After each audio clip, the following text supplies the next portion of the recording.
Assalamualaikum warahmatullahi wabarakatuh. Jadi di video kali ini kelompok kami akan menjelaskan modul 10 yang berjudul LAN Security Concept. Anggota kami beranggotakan saya sendiri, Feni Aprilia, yang kedua ada Fadil Risa, yang ketiga ada Iga, dan yang keempat ada Rahmat Alisan. Langsung masuk ke materi. Kenapa sih kita harus belajar modul ini? Jadi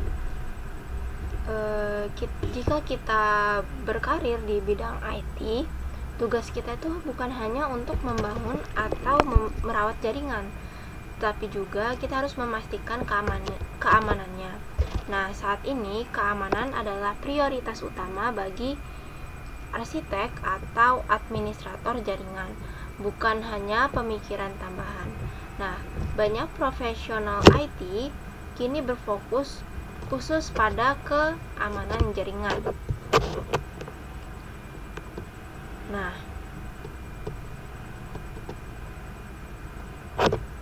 modul ini memperkenalkan kita pada dasar-dasar keamanan jaringan untuk melindungi LAN dari berbagai ancaman. Nah, kita akan belajar apa aja sih di modul ini? Kita akan belajar LAN Security Concept dengan modul objektifnya menjelaskan bagaimana vulnerabilities compromise LAN security. Nah, di sini ada beberapa judul topik. Yang pertama, endpoint security, explain how to use endpoint security to mitigate attacks. Lalu yang kedua ada access control, explain how AA, AAA, and 802.1x are used to authenticate LAN endpoints and device. Lanjut ada layer 2 security threats, identify layer 2 vulnerabilities. Lalu MAC address table attack, explain how a MAC address table attack compromise LAN security. Lalu LAN attacks, explain how LAN attacks compromise LAN security. Next, masuk ke pembahasan tentang endpoint security. Network attacks today, atau serangan jaringan saat ini. Nah, berbagai serangan terhadap jaringan perusahaan sering muncul di berita, seperti yang pertama ada Distributed Denial of Service (DDoS). Jadi ini serangan terkoordinasi dari banyak perangkat untuk mengganggu atau menghentikan akses publik ke situs web dan sumber daya organisasi. Lalu di sini ada data breach. Nah, ini adalah serangan yang menargetkan server atau host untuk mencuri informasi rahasia. Lalu ini yang paling umum ada malware, infeksi perangkat dengan perangkat lunak berbahaya seperti ransomware yang mengenkripsi data dan mencuri akses hingga tembusan dibayar. Nah, kemudian masuk ke network security device atau perangkat keamanan jaringan. Nah, perangkat keamanan jaringan melindungi perimeter jaringan dari akses luar.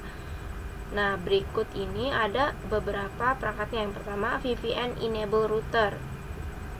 Nah, ini akan mengamankan koneksi pengguna jarak jauh melalui jaringan publik ke jaringan perusahaan. Kemudian ada NGFW. Nah, NGFW ini menyediakan infeksi paket, kontrol aplikasi, dan pencegahan instruksi generasi baru, serta perlindungan malware dan penyaringan URL. Kemudian ada NAC atau NAC, Network Access Control. Nah, ini menyediakan layanan autentikasi, otorisasi, dan akurasi. Authentication, Authorization, and Accounting atau AAA service untuk mengelola kebijakan akses. Next, ke endpoint protection. Nah, perangkat LAN seperti switch, controller LAN, network kabel, dan access point atau AP menghubungkan titik akhir atau endpointnya. Namun, serangan juga dapat dimulai dari dalam jaringan.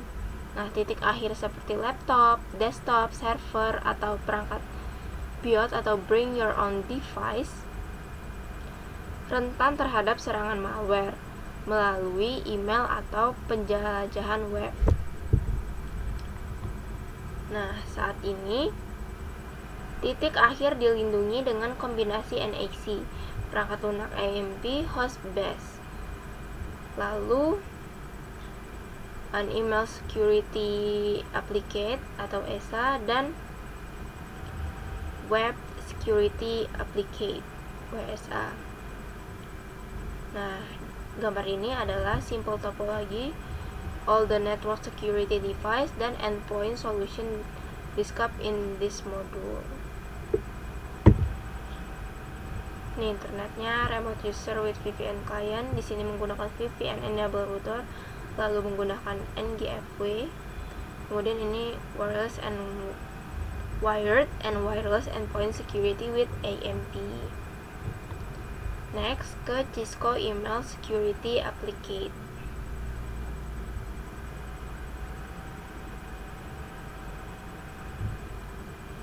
Jadi, Cisco ASA melindungi email dengan memblokir ancaman yang sudah diketahui, mengatasi malware tersembunyi, membuang email dengan tautan berbahaya, dan mencegah hilangnya data melalui enkripsi email keluar. Nah, Cisco ASA terhubung dengan Cisco Talos untuk menerima pembaruan ancaman setiap 3 menit 3 hingga 5 menit. Di sini ada gambar Cisco ASA discard the email with the bad link. Nah, pertama, threat actor send a phishing attack to an important host on the network. Dia ngasih phishing. Nah, terus step keduanya pada bagian 2 ini, the firewall forwards all email to in the ESA. Semuanya langsung masuk ke ESA. Kemudian the ESA analyze the email, logs it, and if it is malware, discard it. Jadi ketika dia membaca malware, dia langsung mendiscardnya. Next, ke Cisco Web Security Applicate. Nah, Cisco WSA adalah teknologi mitigasi untuk ancaman berbasis web.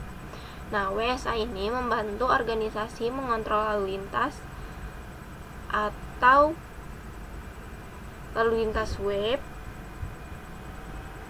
kemudian dengan menggunakan perlindungan malware, kontrol visibilitas aplikasi, kebijakan penggunaan yang dapat diterima, dan pelaporan. WSA memungkinkan pembatasan atau pemblokiran akses internet sesuai kebijakan organisasi, misalnya pemfilteran URL, pemindahan malware, dan enkripsi atau dekripsi lalu lintas web. Nah, di gambar ini, an internal corporate employee use a smartphone to attempt to connect to a known blacklist site. Pada bagian pertama, user attempt to connect to a website. Dia ingin mengconnect ke website. Kemudian, the firewall forward the website request to WSA. Kemudian, WSA ini mengevaluate the URL and determine it is known blacklist site. Terus, WSA akan discard the packet and send an access denied message to the user. Nah, di sini ada check your understanding endpoint security. What attack encrypts the data on host in the attempt to extract a money payment from the victim? Jawabannya adalah ransomware. Kemudian, which device are specifically designed for network security? Di sini tadi ada di bagian 10.1.2 yaitu network security device. Nah, jawabannya VPN, kemudian NGFW, dan NAC. Kemudian, which device monitor SMTP traffic to block threats and encrypt encrypt outgoing message to prevent data loss? The answer is ASA. Kemudian, which device monitor HTTP traffic to block access to read, cite, and encrypt outgoing message? The answer is WSA.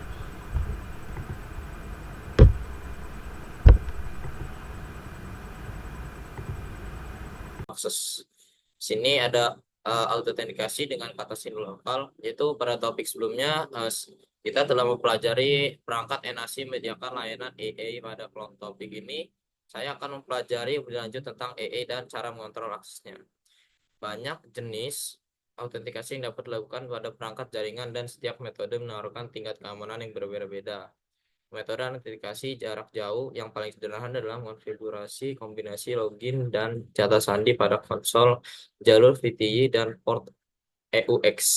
Seperti yang ditunjukkan pada jalur VTY dalam contoh. Dalam metode ini, yang paling mudah diterapkan, tapi juga yang paling lemah dan paling tidak aman. Metode ini diberikan dengan akuntabilitas dan kata sandi yang dikirim dalam bentuk teks biasa. Di sini ada line fit. Kita masukkan config yaitu dengan awalan config T, yaitu masuk ke router 1 config dan memasukkan perintah line VTY 0.4 dan masukkan password Cisco dan login. Di sini SSH adalah bentuk akses jarak jauh yang lebih aman, yaitu memerlukan nama pengguna dan kata sandi, yaitu keduanya dienkripsi selama transmisi. Nama pengguna dan kata sandi dapat diautentikasi dengan metode basis dan data lokal, yaitu ini memberikan banyak akuntabilitas karena nama pengguna dicatat saat pengguna masuk. Sini ada ilustrasi metode SSH dan basis data lokal, yaitu pada kita masuk ke router config, ada kita masukkan perintah IP domain name dengan nama kita, bisa dengan nama kita bebas lah. Ada kita masukkan crypto kayak general RSA, general key, modules dengan kode 2048 dan username admin, secret, password terserah kita mau buat bagaimana. IP SSH version 2, line VTY 0.4, transport, input SSH, dan login lokal. Next, komponen AAA. AAA adalah singkatan dari Authentication, Authorization, and Accounting. eh Konsep AAA dengan penggunaan kartu kredit,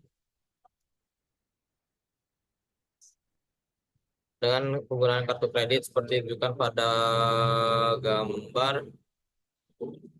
pada gambar ini, yaitu kartu kredit identifikasi siapa yang dapat menggunakannya. Berapa banyak yang dapat dibelanjakan nama pengguna dan menyimpan catatan barang dan layanan yang diberi pengguna. AAA menyediakan kerangka kinerja utama untuk menyiapkan kontrol akses pada perangkat jaringan. AAA merupakan cara untuk mengontrol siapa yang diizinkan mengakses jaringan autentikasi yang dapat mereka lakukan saat berada di sana.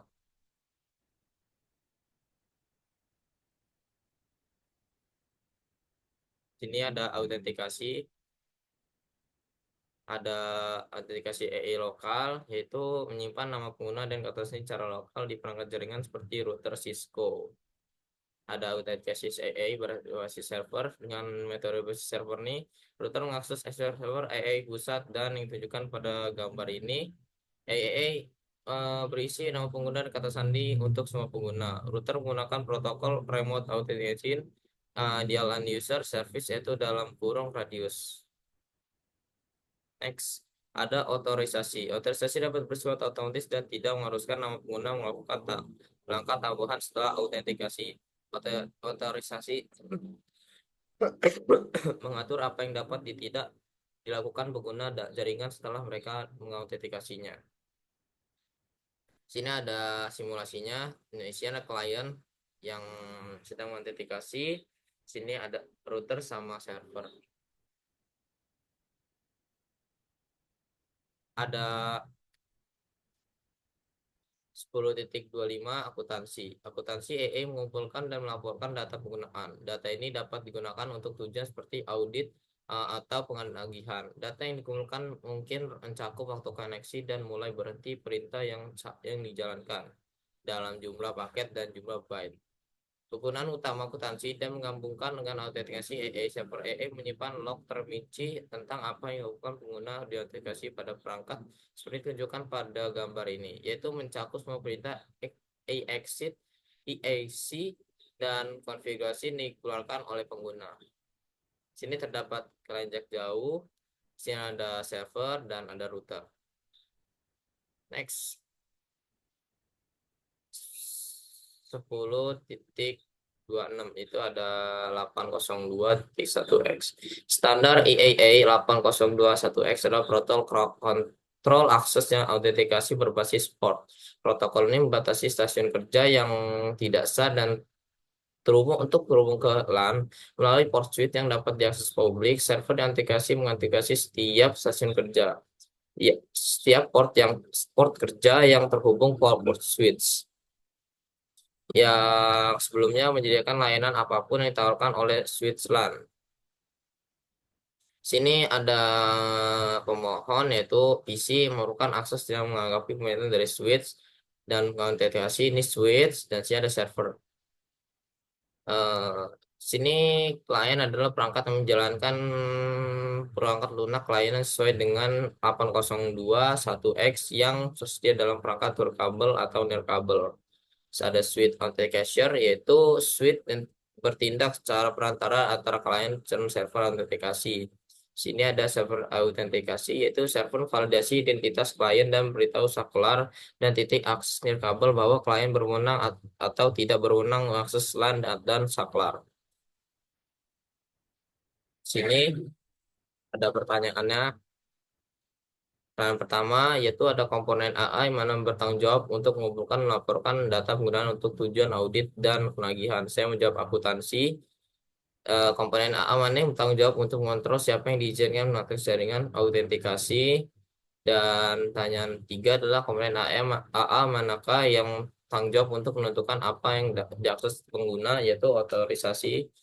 Pertanyaan 4, dalam implementasi 8.0.2 1x perangkat mana yang bertanggung jawab untuk menyampaikan respon, yaitu saya menjawab B, mengautentikasi. Next.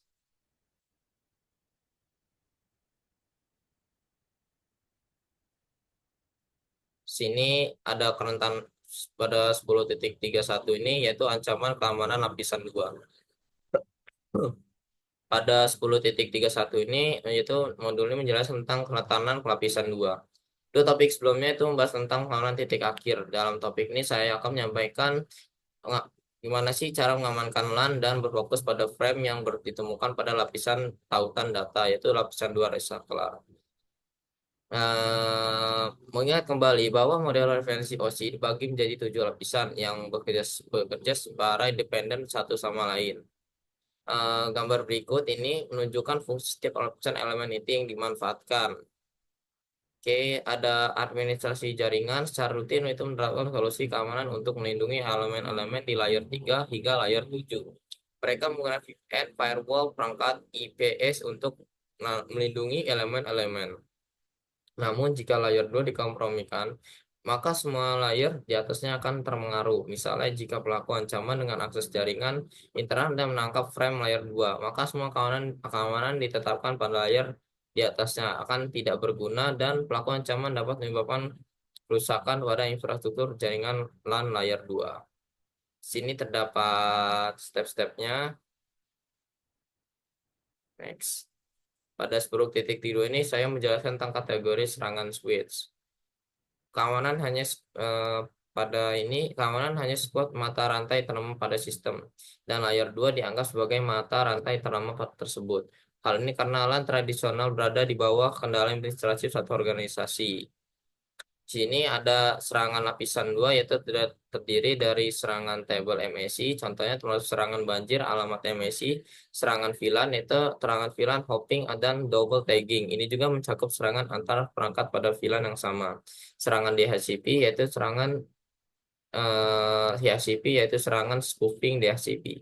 serangan IRP yaitu termasuk serangan spoofing dan IRP positioning. Cara mengatasi serangan spoofing yaitu termasuk cara yaitu memasukkan alamat MSI dan alamat IP. Dan serangan SDP yaitu serangan yang memanipulasi spanning tree protocol. Oke. Tentang 10.3.3 yaitu teknik mitigasi serangan switch. Nah, pada 10.3.3 ini itu adalah ada tabel install solusi Cisco untuk membantu mengurangi serangan pada layer kedua. Nah, mitigasi serangan lapisan kedua itu solusinya itu ada 4 yaitu keamanan pelabuhan, pengintaian DHCP, inspeksi RP dinamis atau DAI, atau penjagaan sumber sumber IP. Nah, dan di sini dikasih keterangan pada 4 kategori tersebut. Yang pertama itu mencegah berbagai jenis serangan termasuk serangan berjerabat MAC dan serangan pelaporan DHCP. Pada pengintaian ini itu mencegah pelaporan DHCP dan serangan spoofing DHCP. Yang ketiga itu mencegah serangan ARP spoofing ARP positioning. Yang keempat, mencegah serangan spoofing alamat MAC dan IP. Nah, solusi pada layer kedua ini tidak akan efektif jika protokol manajemen tidak diamankan. Misalnya, protokol manajemen syslog, Simple Network Management Protocol atau SNMP, Trivial File Transfer Protocol, Telnet File Transfer Protocol, dan sebagian besar protokol umum lainnya tidak aman. Oleh karena itu, strategi berikut direkomendasikan. Yang pertama, selalu gunakan varian aman dari protokol ini seperti SSH, Secure Copy Protocol, Secure FTP, dan Secure Socket Layer and Transport Layer Security. Yang kedua, mempertimbangkan untuk menggunakan jaringan manajemen out of band untuk mengelola perangkat. Yang ketiga, menggunakan VLAN manajemen khusus yang hanya menampung lalu lintas manajemen. Selanjutnya yaitu menggunakan ACL untuk memfilter akses yang tidak diinginkan. Nah, selanjutnya langsung saja ke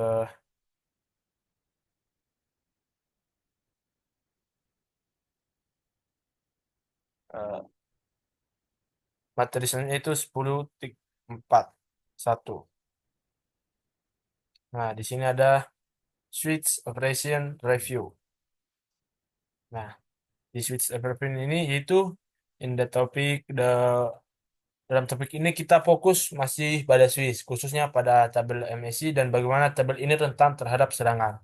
Nah, kita harus mengingat bahwa untuk membuat keputusan pada saklar layar itu membuat tabel berdasarkan alamat MSI, sumber dalam bingkai yang diterima. Seperti yang ditunjukkan pada gambar ini, disebut adalah tabel alamat MSI. Tabel alamat MSI disimpan dalam memori dan digunakan untuk meneruskan bingkai dengan lebih efisien. Dan inilah bentuk tabelnya. Kita masuk ke switch, memasukkan show match address and table dynamic, maka akan muncul tabel MAC. Selanjutnya itu serangan pada tabel alamat MAC. Semua tabel MAC memiliki ukuran yang tetap dan akibatnya sebuah switch dapat kehabisan sumber daya untuk menyimpan alamat MAC. Serangan pembanjiran alamat MAC memanfaatkan keterbatasan dengan membombardir switch dengan alamat MAC sumber palsu hingga tabel alamat MAC switch penuh. Nah, bila terjadi, switch memerlukan frame sebagai unikas yang tidak dikenal dan mulai membanjiri semua lalu lintas masuk dari semua port dan VLAN yang sama tanpa menuju ke tabel MAC. Nah, kondisinya sekarang memungkinkan pelaku ancaman untuk menangkap semua frame dan dikirim dari satu host ke host lain dan LAN lokal atau VLAN lokal. Nah, catatannya, dalam LAN dan VLAN lokal, kita hanya dapat menangkap lalu lintas dalam LAN atau VLAN lokal tempat pelaku ancaman terhubung. Nah, pada gambar ini yaitu ini ada aktor ancaman. Nah, aktor ancaman ini itu terhubung ke VLAN 10 dan menggunakan MACOV untuk secara cepat menghasilkan banyak alamat MAC dan IP sumber dan tujuan acak. Nah, jika pelaku ancaman menghentikan MACOV agar tidak berjalan atau ditemukan dan dihentikan, saklar tersebut pada akhirnya akan menghapus entry alamat MAC lama dari tabel dan mulai bertindak seperti saklar lagi. Selanjutnya itu 1043 yaitu mitigasi serangan tabel alamat MAC. Nah, pada ini yaitu yang membuat alat seperti Markov begitu berbahaya adalah penyerang dapat membuat serangan luapan tabel MAC dengan sangat cepat. Misalnya, saklar Catalyst 6500 dapat menyimpan 132.000 alamat MAC dalam tabel alamat MAC-nya. Alat seperti Markov dapat membanjiri saklar dengan hingga 8.000 bingkai palsu per detik, menciptakan serangan luapan tabel alamat MAC dalam hitungan beberapa detik. Nah, inilah contohnya perintah markup pada host Linux dan akan terjadi setiap detik. Nah, alasan lainnya mengapa alat penyerang ini berbahaya adalah karena tidak hanya mempengaruhi switch lokal, tetapi juga dapat mempengaruhi switch layer kedua lain yang terhubung. Ketika tabel alamat MAC switch penuh, maka semua port termasuk yang terhubung ke switch layer 2 lainnya akan terendam. Untuk mengurangi serangan luapan tabel alamat MAC ini, administrator jaringan harus menerapkan keamanan port. Keamanan port hanya akan mengizinkan sejumlah alamat MAC sumber tertentu untuk menjadi di, atau dipelajari di port. Keamanan port dibahas lebih lanjut dalam modul ini. Nah, selanjutnya langsung saja kita ke serangan LAN yaitu nah di ini di mata pertama ada video LAN and DHCP ethics. This topic investigates the many of different types of LAN attacks and their techniques like the previous topics, the attacks dan terhadap switch NR2. Nah, pada topik ini kita akan memiliki berbagai jenis serangan LAN dalam teknik mitigasinya. Selanjutnya saja kita langsung ke materi 10.5.2 yaitu serangan VLAN hopping. Serangan VLAN hopping ini yaitu memungkinkan lalu lintas dari suatu VLAN terlihat oleh VLAN lain tanpa bantuan router. Dalam serangan VLAN hopping dasar, pelaku ancaman mengkonfigurasi host untuk bertindak seperti switch. To take advantage of the automation. Trunking port filter enabled by default on mass switch ports. Nah, the threat actor configuration the host to spoof 802.1q. Signaling and Cisco Provision Dynamic. Trunking protokol DTV. Signaling Cisco keterang dengan sekedar penghubung. Jika berhasil, saklar membuat tautan terus dengan host seperti yang ditunjukkan pada gambar. Nah, inilah gambarnya penyerang mendapatkan akses ke VLAN server. Nah, inilah VLAN server. Nah, selanjutnya yaitu ke serangan penandaan ganda VLAN. Seorang pelaku ancaman dalam situasi tertentu dapat menyematkan tag 802.1q tersembunyi dalam frame yang sudah memiliki tag 802.1q. Tag ini memungkinkan frame untuk masuk ke VLAN yang tidak ditentukan oleh tag 802.1q asli. Nah, langkah pertama itu pelaku ancaman mengirimkan frame berlabel ganda key switch header luar memiliki label VLAN pelaku ancaman yang sama dengan VLAN asli port terang. Untuk contoh ini, asumsikan bahwa ini adalah VLAN 10 label. Nah, langkah kedua yaitu serangan penendaan ganda VLAN bersifat syarah dan hanya berfungsi saat penyerang terhubung ke port yang berada di VLAN yang sama dengan VLAN asli port terang. Nah, di sini ada mitigasi serangan VLAN. Nah, solusi seperti yang bahas pada modul sebelumnya, kita harus menonaktifkan trunking pada semua port akses. Menonaktifkan trunking otomatis pada tautan terang sehingga terang harus diaktifkan secara manual. Pastikan VLAN hasil hanya digunakan untuk tautan terang.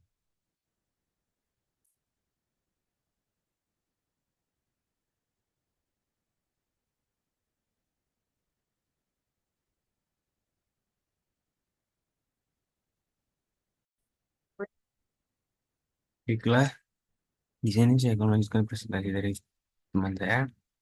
Ini kita masuk ke modul 10.5.4 yaitu DHCP message.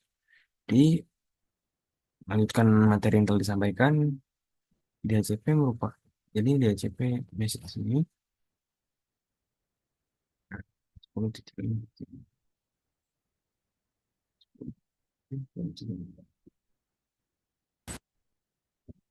Nah, di HCP server uniquely provide IP configuration information include IP address, subnet mask,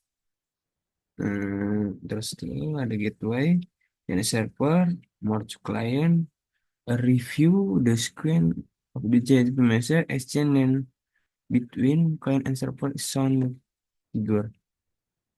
Seperti ini konsepnya. Jadi dari server ke klien, membroadcast, wallet to access address katanya. Kemudian di HCP over, memprosesnya, kemudian di HCP request, terus di HCP back. Oke. Nah, jadi kemudian di sini ada di HCP attack. HCP attack ini meliputi pertama itu ada star function attack. The goal of the HCP star function attack is to create a DOS for connect client. HCP star function attack require a attack tool such as Gobbler. Gobbler has the ability to look at the entire scope of leasable IP address and tries to list them all. Effectively, it's create the HCP discovery message with bagus MAC address. Kemudian di HCP scooping attack, oke. Nah ini pertama itu di HCP attack tuh pertama ada start phishing attack, kemudian di HCP scooping pack. Seperti ini.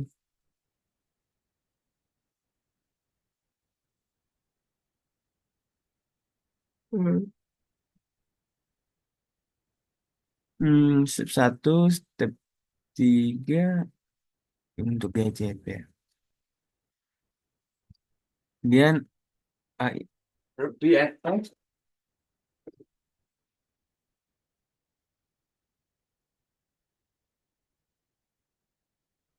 Jadi pada video RP attack, STP attack, and DCP reclamation meliputi pertama itu ada di sini ada play. Address resolution protocol is a powerful protocol on our networks that allow our networks to function.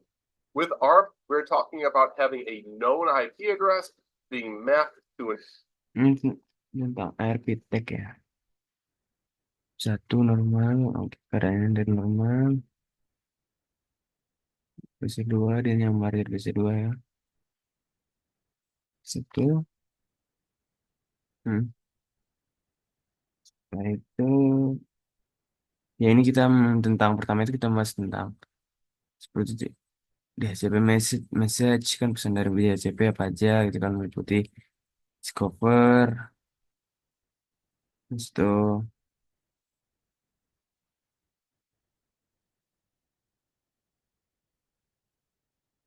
DHCP over, request, dan DHCP back. Dan untuk serangannya ada DHCP starvation attack, spoofing attack, dan nah ini meliputi serang-serangan DHCP, untuk serangan DHCP-nya. Nah itu kita masuk ke modul praktik and quiz. Setelah mempelajari modul DHCP tentang apa aja pesan di DHCP message, pesan-pesan dari DHCP, kemudian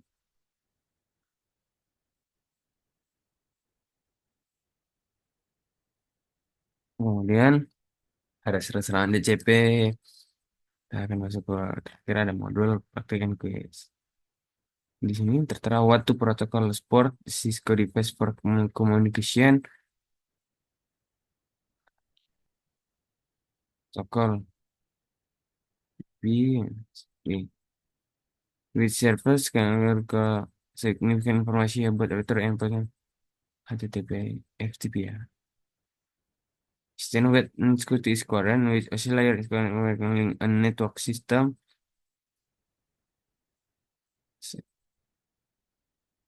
Itu ya. Apa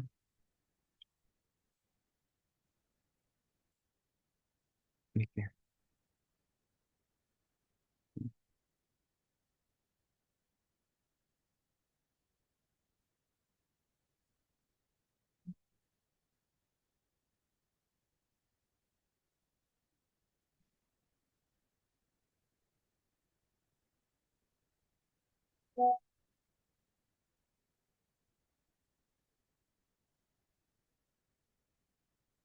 So,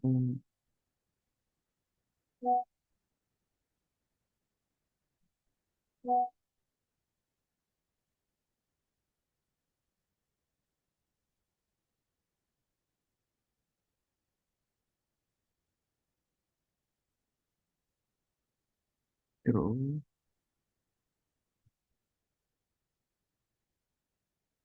ini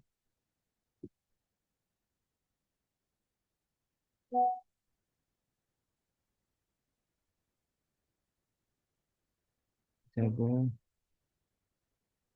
Oke. Oh ya. Terus, salahnya. Oke. Sekian.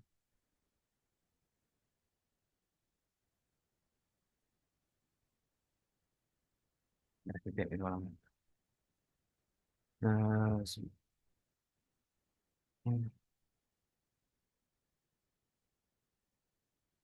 hmm, modul eh,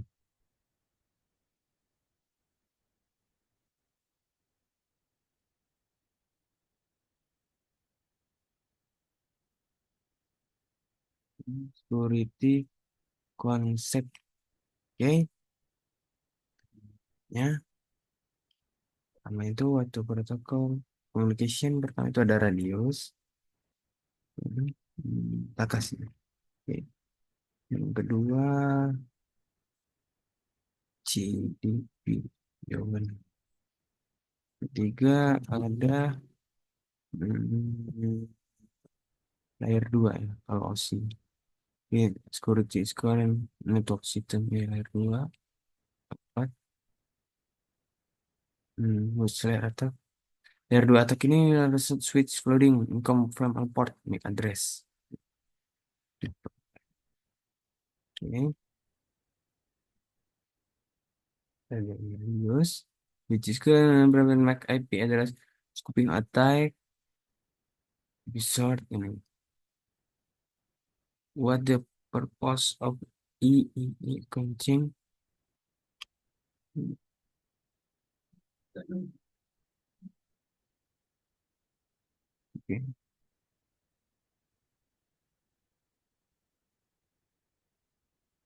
oke. Which,